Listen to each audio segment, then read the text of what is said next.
Thank you very much, Professor Steve Payson, to invite to the Western Economic Association International's 99th conference, AIRLEAP panel, for the Association for Integrity and Responsible Leadership in Economics and Associated Professions.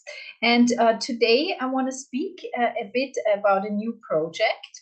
And I want to start my presentation with a thought experiment. Imagine you are a central banker, the head of a central bank. So you have to decide on what kind of regulatory pressure you want to put on what kind of topics. And imagine you have two problems. On the one hand, one of the central bankers in your bank stole less than 500 euros cash from a commercial bank. And the other problem is that the central bank just lost an around 3 to 15 million euro asset. Which one do you think requires more transparency, public scrutiny, and regulation? Well, both happened at a central bank in Europe. And while problem number one was concerned over cash that was taken, that was sticking out of an ATM machine by a central banker, the first problem really got a lot of transparency, scrutiny, and since then the central bankers get a training when they start at the bank how to behave in commercial banks, to not take money that they find kind of in the bank. But the second one kind of got swept under the rug. There was not much transparency, no public scrutiny, and no regulatory change. And the reason for that was that it concerned the Stradivari. So one of these ancient violins that are very high in price, estimated to be between 3 to 15 million euros in assets. And the bank did not, they held the Stradivari. It kind of somehow vanished or disappeared. And the bank did not want to poke too much transparency or public scrutiny to it, and simply found a way to write it off behind the scenes, saying this is not the central focus of a central bank. We should not have held that piece to begin with, and this has nothing to do with the qualification of a bank. But when you, of course, apply law and economics rationale to it, an asset that's worth millions is potentially has more gravity than one central banker who accidentally takes some money. So welcome to my project on the law and economics of arts, and with a special focus on regulating art as a security or as a collateral. And first, I want to describe a bit what is law and economics of the arts, and then ask if we should start regulating art in financial markets, and then in the end finish it off with a prospect on a cost-benefit analysis. What would it take and how much would it cost to regulate art in the finance sector? So first of all, I want to make the case that art has become a collateral, and it is a market trend. Here you see the Bank of America offers you to use your art collection as a loan collateral. So you can take out money from the bank, you can take out a loan, and as a collateral your art collection would serve. And if you fail to pay these loans back, then the bank would have the possibility to claim the art. And one of the beauties of this is argued that people really love their art, and they will do a lot in order to keep on holding on to their art. And this is really a trend that is getting larger and larger. We see here The Economist, but also Wall Street Journal, New York Times, also Washington Post had pieces out on borrowing against your art. This has become a trend. And I think it all started post-2008 world financial recession, when not only artists themselves used art as a refinancing strategy. So for instance, we had Annie Leibovitz, this prominent photographer who took the last official picture of John Lennon, for instance, and many other celebrities. She used her own contemporary art as a collateral after the 2008 crisis, when she had to refinance her personal assets, and I think had to back several houses that she held. But also after the 2008 crisis, the Chagalls in the New York Metropolitan Opera had to be serving as to back loans, and to this day they are hanging in the Metropolitan Opera, but the bank is still holds on to like the rights, because they are kind of used as a collateral of the loans of the Metropolitan Opera. And this trend of arts, the connection of arts and finance, also started after 2008, when a lot of financial investors started to become art brokers. So for instance, here we have Jeffrey Koons, who is oftentimes listed as the highest grossing contemporary artist, but he used to be actually a financial investor who found ways how to produce art and then sell it at a very high price in New York. And there is literature out that he's not even really producing the art himself, but he has a whole cadre of young artists who create the art for him, and he's this very strategic manager who simply finds ways how to sell the art very expensively in Manhattan. When you look at the overall trend, we can see that the art market is quite stable. Here listed in 2023 as 65 billion US dollars.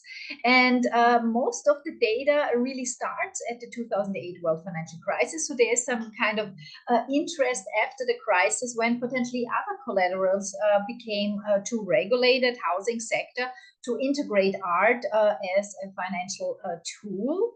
And while you can see that the sales and the market reports are quite stable over these years, the expected sales are actually in 36% of the people who are in art sales, they expect art sales to boom and to go higher. And this is the best fertile ground to really fuel a bubble when you say that the good, that when a fundamental value is highly subjective, highly volatile, is expected to rise when the trend, the figures are actually not warranting that trend.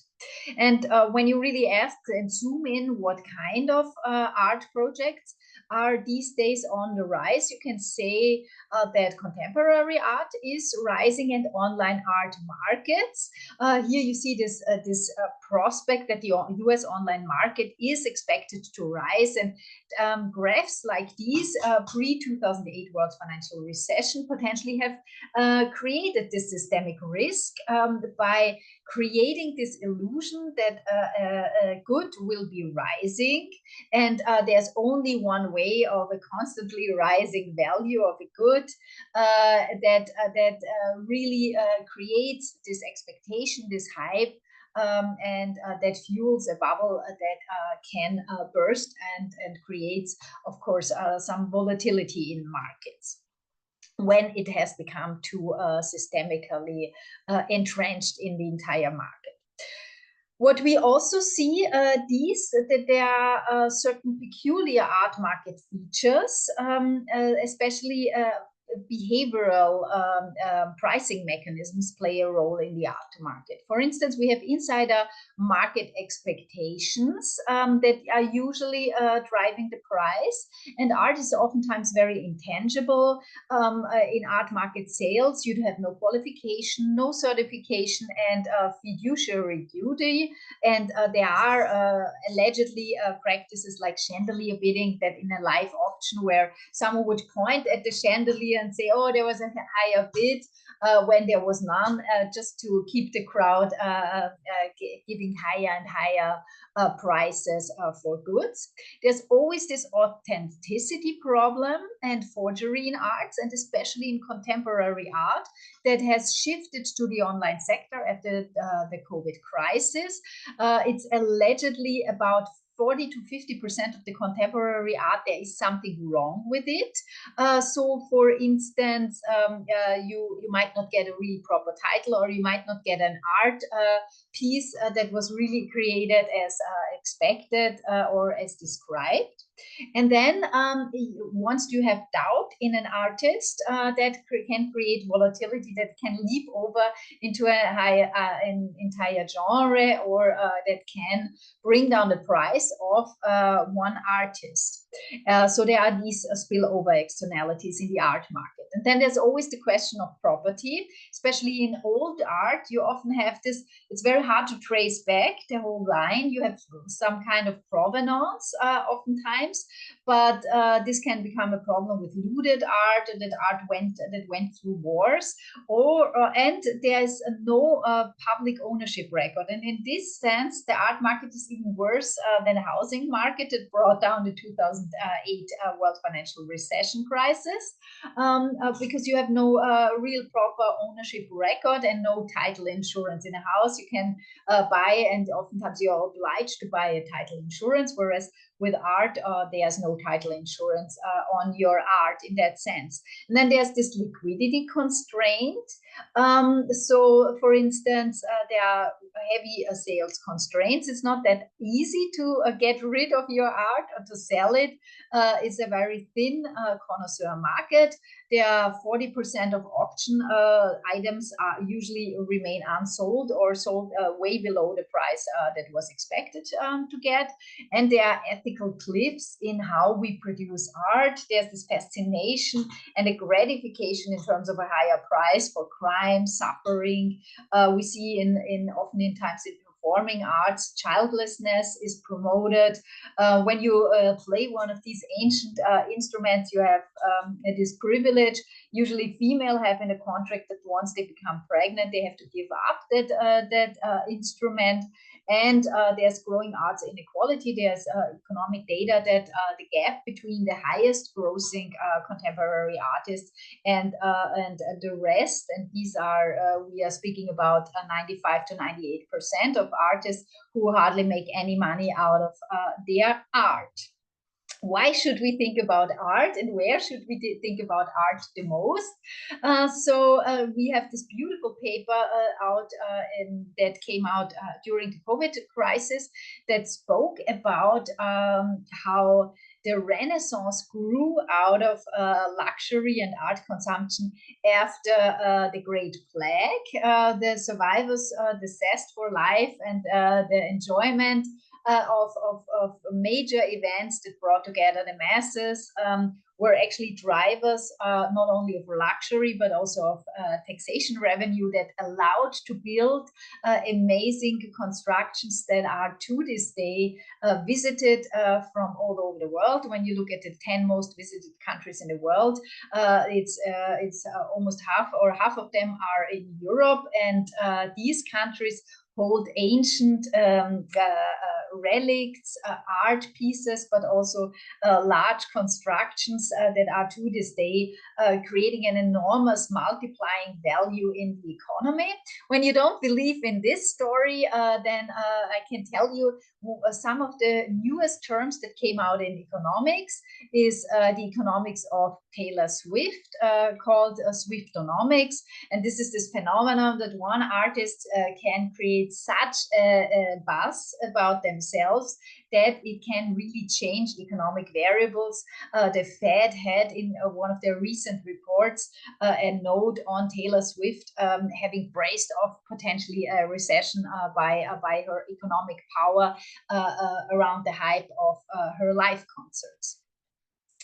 So when we now think about art has become part of finance, it's shocking that we have no theory, value theory of the arts, and we have no discounting of what kind of art becomes so valuable over time that the value rises and can create enormous economic benefits long term.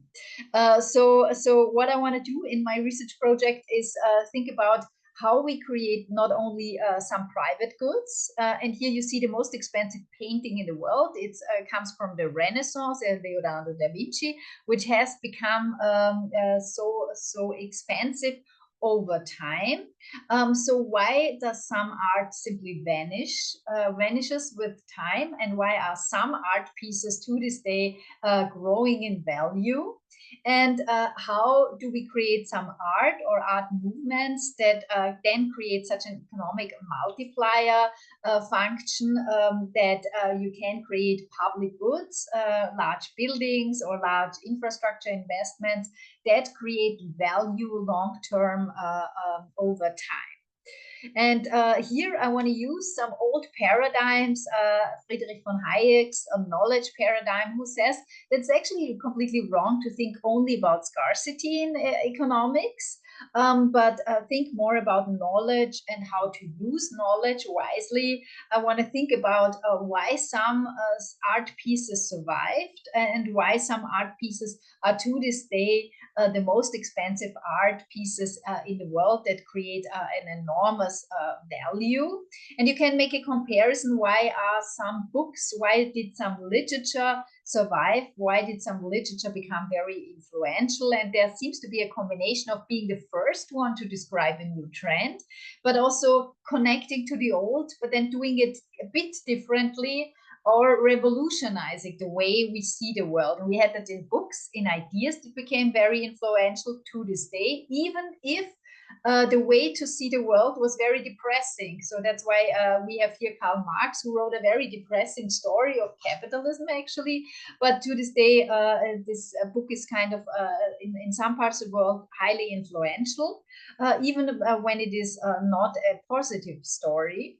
And in arts, we have oftentimes the same. Here you see some of the most expensive paintings in the world. You have to be the first one who sees the world in a different light, who paints the world in a different light. And in arts, there seems to be also this you have to be influential and create a new genre by having friends around who start being ignited by your idea and starting to pick up your new style and starting to reciprocate the style and replicate the way you see the world. And then also I want to draw a bit from luxury theory, from European luxury pieces. Why did some luxury items survive? They even survived big revolutions when in Europe people were done with monarchy. Oftentimes the monarchs were slaughtered away, their relics were burned, their animals were killed. But some art pieces were surviving and were celebrated and were simply too large. Their Gestalt, their common ensemble was just too beautiful, too big, and was not used or used up by its single pieces. Here you see one of the largest silver ensembles at that time that was never molten away and turned into coins or other valuables, because the entire ensemble was allegedly larger than its pieces. We also see this with these drums that hold an enormous silver value as well. And here again, the drums had also a meaning. They could give a social identity to a group by informing or by getting the crowd together for a jubilee or a festivity, but also for organizing groups in war times with these drums. So there were the Gestalt was larger than its pieces. And then also oftentimes in luxury, you have if you're a visionary and you see how the world might turn. Here you see in this picture the first computer in the world. It's in the 18th century. This was the first machinery. There was kind of some human interaction with this machinery pretended.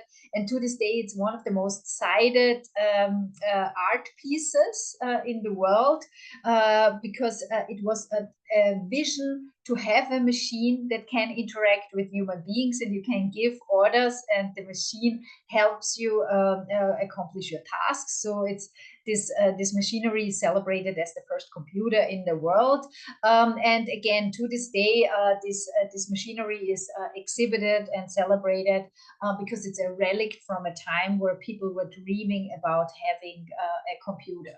So there seems to be this combination: bigger than the Gestalt has to be bigger than its single pieces. You have to create a social identity, and an innovative, future-oriented element that creates art that is so valuable that to this day it draws the masses. And those were all exhibited in New York at the Met, and people were coming together to celebrate these art pieces, even centuries after their establishment.